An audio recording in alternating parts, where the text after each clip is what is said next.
आज की ये गज़ल मेरी एक बहुत ही प्यारी और स्वीट सी रेगुलर लिसनर मरियम खान के नाम है।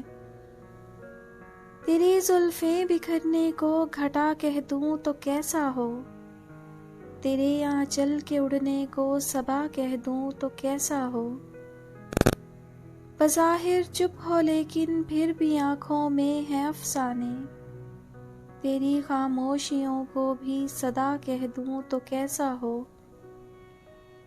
मेरे शिकवे शिकायत पर भी मुझसे प्यार करती हो, तेरी चाहत को मैं सबसे जुदा कह दूं तो कैसा हो। तेरी यादें मेरे दिल पर अजब सा शोर करती हैं, तेरी यादों को गर मैं एक नशा कह दूं तो कैसा हो।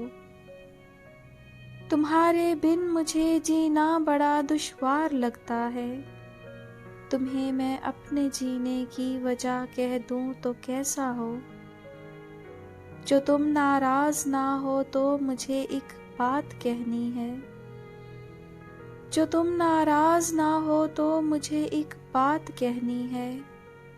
अगर मैं प्यार से तुमको वफा कह दूं तो कैसा हो, तेरी जुल्फें बिखरने को घटा कह दूं तो कैसा हो।